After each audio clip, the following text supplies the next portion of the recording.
नमस्कार, 100% समाचारमा स्वागत छ। म कावेरी पौडेल। सुरु गरौं 100% समाचार। प्रधानमन्त्री शेरबहादुर देउवा र प्रमुख प्रतिपक्षी दल नेकपा एमालेका अध्यक्ष केपी शर्मा ओली बीच भेटवार्ता। एमालेले संसद निरन्तर अवरुद्ध पारिरहेको बेला प्रधानमन्त्री देउवा प्रमुख प्रतिपक्षी दलका नेता समेत रहनुभएका अध्यक्ष ओलीलाई भेट्न शनिबार बिहान पुग्नु भएको हो बालकोट। करिब 1 घण्टा भेटवार्तामा कुराकानी राम्रो भएको अध्यक्ष ओलीद्वारा सञ्चारकर्मीसँग जानकारी। एमालेले आफ्नो पार्टी फुटाउन अध्यादेश ल्याएको, पार्टीले निष्कासन गरेका सांसदहरूलाई सांसद पद नरहेको सूचना सभामुख अग्निप्रसाद सापकोटाले नटाँसेकोमा जनाउँदै आएको छ आपत्ति। एमालेले सर्वदलीय बैठक समेत बहिष्कार गर्दै आएपछि सत्तारूढ दलको शुक्रबार बसेको बैठकले ओलीलाई मनाउने जिम्मा दिएको थियो कांग्रेस सभापति समेत रहनुभएका प्रधानमन्त्री देउवालाई। एमसीसी सम्झौता संसदबाट पारित गराउनुपर्ने प्रधानमन्त्री देउवामाथि दबाव कायमै। ती विषयहरूमा छलफल गर्न बोलाइएको बैठकमा सहभागी हुन नसक्ने एमालेको अडान यथावत। पार्टीको संसदीय दलले निष्कासन गरेका माधव नेपाल सहितका 14 जना संसदमा आएसम्म अवरोध नछोड्ने एमालेको प्रश्नोक्ति। कुनै योजनामा लगानी गर्नु पूर्व त्यसको उपादेयता मूल्याङ्कन गर्ने परिपाटीको विकास गर्नुपर्ने नेकपा एकीकृत समाजवादी पार्टीका अध्यक्ष माधव कुमार नेपालको भनाई। पूर्व पश्चिम राजमार्ग, हुलाकी राजमार्ग र मध्य पहाडी लोकमार्ग हुँदाहुँदै मदन भण्डारी राजमार्गको औचित्यको बारेमा जनतालाई बुझाउन आवश्यक रहेको तर्क। समाज विकसित हुनका लागि पहिले समाजको संरचना कस्तो छ त्यसको ज्ञान हुनुपर्ने पनि अध्यक्ष नेपालको तर्क। महाकाली नदी वरिपरि नै विद्युत महसुल फरक हुनाले राष्ट्र विकासको चरित्र उजागर हुने अध्यक्ष नेपालको भनाई। वर्ग सङ्घर्ष, उत्पादन सङ्घर्ष र वैज्ञानिक प्रयोगमा आधारित रहेर नै समाज विकसित हुँदै जाने अध्यक्ष नेपालको विश्वास। सभापतिले आफू खुसी गर्न खोजे पार्टीले चुनावमा हारको सामना गर्न सक्ने नेपाली कांग्रेसका नेता डाक्टर शेखर कोइरालाको भनाई। सभापतिले म सबैको हुँ भने पनि विश्वासको वातावरण भने बनि नसकेको कोइरालाको जिकिर। सभापति शेरबहादुर देउवाले विधानमा भएको व्यवस्थालाई गलत रूपमा प्रयोग गरेर नियुक्ति गरेको आरोप। सभापति यसरी नै हिँड्ने हो भने पार्टीले आगामी सबै तहको निर्वाचन जित्न नसक्ने तर्क। नेता कोइरालाले आम नेपाली जनतामा एमसीसीको बारे फैलिएको त्रासले संसद मार्फत छलफल गरेर जे हुन्छ जानकारी दिनु आवश्यक रहेको उल्लेख। व्यवस्थापिका, कार्यपालिका र न्यायपालिका अस्तव्यस्त रहेको भन्दै अवरुद्ध संसद सुचारू गर्न कांग्रेस र एमाले दुवै लाग्नुपर्ने धारणा। न्यायपालिकामा दबाव दिन जरुरी रहेको बताउनु भएका कोइरालाद्वारा प्रधान न्यायाधीशले स्वयं निकास खोज्नुपर्ने उल्लेख। त्रिभुवन अन्तर्राष्ट्रिय विमानस्थलको आन्तरिक तर्फको आवागमन कक्ष विस्तार गर्न पर्यटन मन्त्री प्रेमबहादुर आलेको निर्देशन। आन्तरिक तर्फको विमानस्थलमा यात्रुको चाप बढ्दै गएको र कोरोना जोखिमलाई मध्यनजर गर्दै आवागमन कक्षलाई फराकिलो पार्नुपर्ने मन्त्री आलेको सुझाव। मन्त्रीको निर्देशनपछि आवागमन कक्ष फराकिलो बनाउने काम अगाडि बढाउने त्रिभुवन अन्तर्राष्ट्रिय विमानस्थल कार्यालयको भनाई। विमानस्थलमा एकमात्र कन्भेयर बेल्ट भएको र थप 2 वटा नयाँ स्थापना गरी 3 वटा सञ्चालन गर्न समेत निर्देशन। विमानस्थलका कर्मचारीले स्थान पहिचान, बजेट व्यवस्थापन, सूचना प्रकाशनका विषयमा तत्काल काम अगाडि बढाउने उल्लेख। लुम्बिनी क्षेत्रको विकास तथा विस्तारका लागि बजेटको कमी हुन नदिने संस्कृति, पर्यटन तथा नागरिक उड्डयन मन्त्री प्रेमबहादुर आलेको भनाई। पहिलो गुरु योजना अन्तर्गत 3 अर्ब 50 करोडको लगानीमा बाँकी रहेका सडक ढल, हरियाली पार्क, विद्युतीकरण, स्वागत गेट लगायतको शिलान्यास कार्यक्रमलाई सम्बोधन। भूमि व्यवस्था, सहकारी तथा गरिबी निवारण मन्त्री शशि श्रेष्ठद्वारा भूमिहीनता सदाका लागि अन्त्य हुने गरी काम गर्न राष्ट्रिय भूमि आयोगलाई निर्देशन। मन्त्री श्रेष्ठद्वारा लक्षित वर्गले भरोसा गर्ने गरी कार्य प्रारम्भ गर्न पनि आयोगलाई सचेत। आयोगको कामलाई सफल बनाउन आफ्नो मन्त्रालय र मातहतका सबै निकायले सम्पूर्ण रूपमा सहयोग गर्ने प्रतिबद्धता व्यक्त। भूमिहीन, दलित, सुकुम्बासी र अव्यवस्थित बसोबासीको मात्रै नभएर मोही, बिर्ता लगायतको समस्या समाधान गर्न पनि सरकारले कुनै कसर बाँकी नराख्ने मन्त्री श्रेष्ठको भनाई। कमररी लगायतका मुक्त कमैयाहरूको व्यवस्थापन अझै हुन नसकेको उल्लेख गर्दै ती समस्या समाधानका लागि सरकारले 5 सदस्यीय अध्ययन समेत बनाएको जानकारी। नेकपा एकीकृत समाजवादी निकट युवा संघ नेपालद्वारा पशुपति क्षेत्रभित्र रहेको सार्वजनिक सम्पत्ति अतिक्रमित भएको निष्कर्ष निकाल्दै फिर्ता ल्याई छाड्ने प्रतिबद्धता। युवा संघ नेपालको टोलीद्वारा सो धर्मशाला समेत व्यापारिक प्रयोजनका निम्ति दिने काम गरेको भन्दै त्यसलाई तत्काल रोक्न पनि सरकारसँग माग। देशभर अतिक्रमित सार्वजनिक सम्पत्ति फिर्ता ल्याउने काममा साथ दिन पनि सबैलाई अपिल। युवा सङ्घ नेपालद्वारा नारायण हिटी सङ्ग्रहालयमा बतास समूहले बनाउन लागेको रेस्टुरेन्ट भत्काउन निर्देशन दिएको भन्दै संस्कृति पर्यटन तथा नागरिक उड्डयन मन्त्रीलाई दियो धन्यवाद। विदेश सम्बन्धलाई हेर्ने दृष्टिकोणमा परिवर्तन गर्नुपर्ने कूटनीतिज्ञहरूको भनाई।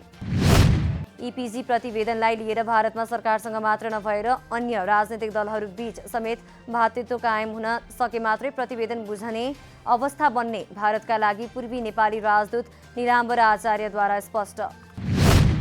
जनता टेलिभिजनको साप्ताहिक कार्यक्रम विशेष समयमा पूर्व राजदूत आचार्यद्वारा परम्परागत सम्बन्धलाई आधुनिक दृष्टिकोणबाट अगाडि बढाउन सके सम्बन्ध प्रगाढ हुने जिकिर। 13,264 जनामा परीक्षण गर्दा उक्त संख्यामा कोरोना पुष्टि भएको स्वास्थ्य तथा जनसङ्ख्या मन्त्रालयको तथ्याङ्क। पछिल्लो 24 घण्टामा 297 जना निको भएको मन्त्रालयको तथ्याङ्क। देशभर कोरोना संक्रमितको कुल संख्या पीसीआर विधिबाट भएको परीक्षणमा 8,31,748 पुग्यो। एन्टिजेन विधिबाट भएको परीक्षणमा 97,089 जना पुगेको जानकारी।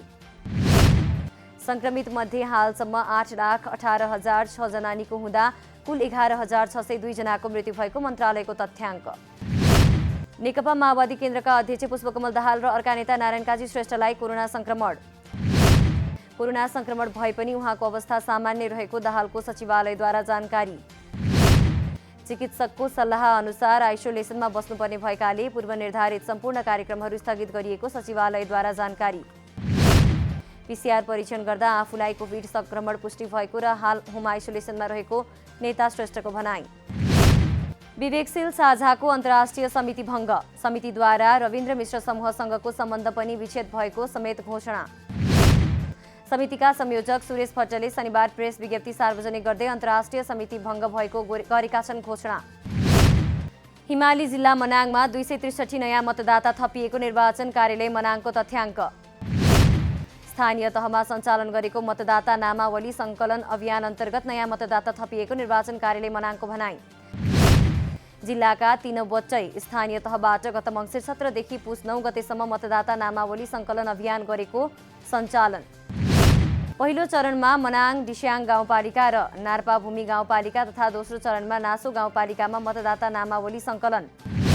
निर्वाचन कार्यालय मनाङका निमित्त प्रमुख निर्वाचन अधिकारी अनन्त सुवेदीले मनाङ डिस्याङ गाउँपालिकाबाट सबैभन्दा बढी मतदाता थपिएको जानकारी।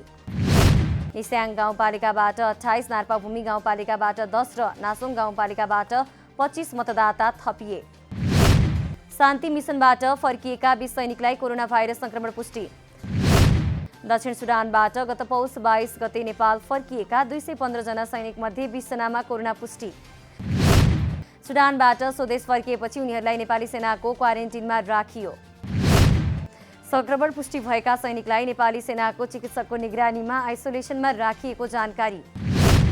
झापाको मेची सिमानाका काकरभिट्टामा अनिवार्य एन्टिजेन परीक्षण गर्दा 2 दिनमा 9 जनामा कोरोना पोजिटिभ। भारतमा कोरोना संक्रमितको संख्या बढेसँगै पश्चिम बङ्गाल सरकारले पनि आवत जावतमा कडाई गरेसँगै नेपाल प्रवेश गर्नेहरूमा कोरोना संक्रमित फेला परे। शुक्रबार 6 र शनिबार 3 जना गरी 9 जना कोरोना संक्रमित भेटिएको नेपाल हेल्प डेस्क काकरभिट्टाको तथ्याङ्क। पश्चिम बङ्गाल सरकारद्वारा कोरोना संक्रमितहरूको संख्या बढ्न नदिन सरकारी कार्यालय, रेस्टुरेन्ट, सिनेमा, थिएटर, शैक्षिक संस्थाका प्रशासनिक काम 50% कर्मचारीबाट सम्पन्न गर्नुपर्ने निर्देशन। Global IME bank, R&D innovative solution प्रणाली र दिक्तेल रूपाकोट मजुवागढी नगरपालिका बीच सहुलियत कृषि कर्जा सम्झौता। कृषि क्षेत्रको आधुनिकीकरण मार्फत आत्मनिर्भर एवं व्यावसायिक कृषक उत्पादनका लागि कर्जा सहजीकरण सम्बन्धी समझदारी पत्रमा त्रिपक्षीय हस्ताक्षर सम्पन्न। दिक्तेल रूपाकोट मजुवागढी नगरपालिका र R&D इनोभेटिभ सोल्युसनले कृषक पहिचान तथा कृषकलाई आवश्यक तालिम प्रदान गर्ने। पछिल्लो एक सातामा शेयर बजार मापक नेप्से परिसूचक 167.97 अङ्कले वृद्धि। पछिल्लो सातामा 5औं दिन कारोबार भएको नेप्से परिसूचक 4 दिन उकालो लाग्दा 1 दिने भनी गिरावट। गत साताको बुधबार अन्तिम कारोबारको दिन परिसूचक 5.51 अङ्क बढेर 2524.50 बिन्दुमा पुगेर रोकियो। पछिल्लो 4 महिनादेखि निरन्तर रूपमा गिरावट आएको नेप्से परिसूचक यो साता भने उच्च रूपमा वृद्धि। साताको पहिलो शेयर कारोबारको दिन आइतबार नेप्से 60.41 अङ्कले वृद्धि भएर 2585.91 अङ्क बिन्दुमा। भारतको राजधानी नयाँ दिल्लीमा कोरोना भाइरस संक्रमितको संख्या तीव्र गतिमा बढेसँगै 55 घण्टे कर्फ्यू सुरु। कोरोना नियन्त्रणका लागि शुक्रबार राति 10 बजेदेखि लागू भएको कर्फ्यू सोमबार बिहान 5 बजेसम्म जारी रहने। कर्फ्यूका बेला घर बाहिर निस्कन निषेध। अत्यावश्यक क्षेत्र बाहेक घर बाहिर निस्कन प्रशासनबाट पास लिनुपर्ने। दिल्लीमा पछिल्लो 24 घण्टामा 17,335 थप संक्रमित फेला परेको जानकारी। संक्रमण दर 17.73% रहेको भारतीय सञ्चार माध्यममा उल्लेख। कोरोनाले दिल्लीमा थप 9 जनाको मृत्यु भएको तथ्याङ्क। भारतमा कोरोना भाइरसको ओमिक्रोन भेरिएन्टबाट संक्रमित हुनेको कुल संख्या 3071 पुग्यो। चीनले सैन्य र प्राविधिक क्षेत्रमा अन्तर्राष्ट्रिय मान्यतालाई कमजोर पार्न खोजेको जापान र अमेरिकाको आरोप। राजनीतिक, आर्थिक र सैनिक प्राविधिक क्षेत्रमा स्थापित अन्तर्राष्ट्रिय व्यवस्थालाई चीनले कमजोर पार्न खोजेको भन्दै जापान र अमेरिकाद्वारा चिन्ता व्यक्त। जापान र अमेरिकाका विदेश मन्त्रीहरूको बैठकले चीनले स्थापित अन्तर्राष्ट्रिय मान्यतालाई चुनौती दिएको भन्दै सम्भावित खतराको सामना गर्न सहकार्य जारी। चीनले कृत्रिम टापु निर्माण र सैन्य पोस्ट स्थापना गरेर तटहरूको सुरक्षामा सैन्य दस्ता खटाएको जापान र अमेरिकाको आरोप। चीनका विदेश मन्त्रालयका प्रवक्ता वाङ बेनविनद्वारा जापान र अमेरिकाले आफूहरूप्रति गरेको टिप्पणीको निन्दा। समस्या समाधानका लागि चीन वार्ता गर्न तयार रहे पनि जापान र अमेरिकाले नै नचाहेको टिप्पणी। काजाकिस्तानमा जारी हिंसा नियन्त्रणका लागि सरकार झन कठोर बन्दै। काजाकिस्तान सरकारको आग्रहमा रुसी सेना प्रवेश गरेसँगै सरकार विरोधी प्रदर्शनहरू रोक्न सरकारद्वारा सुरक्षाकर्मीको परिचालनलाई थप बलियो बनाइँदै। राष्ट्रपति कासिम जोमाट तोकायेभले देशव्यापी विरोध प्रदर्शन नियन्त्रणका लागि गोली समेत हान्ने आदेश दिएको अन्तर्राष्ट्रिय समाचारमा उल्लेख। पछिल्ला केही दिन यता सरकारले मूल्यवृद्धि नियन्त्रण गर्न नसकेको भन्दै सर्वसाधारणले गर्दै आएका छन् देशव्यापी रूपमा सरकार विरोधी प्रदर्शन र नाराबाजी। शहीद स्मारक ए डिभिजन लिग फुटबलमा मचिन्द्र फुटबल क्लबद्वारा सङ्घर्षपूर्ण जित। शनिबार भएको खेलमा पेपे पिजा मचिन्द्रको फ्रेन्ड्स क्लब विरुद्ध 1-0 गोल अन्तरको सङ्घर्षपूर्ण जित।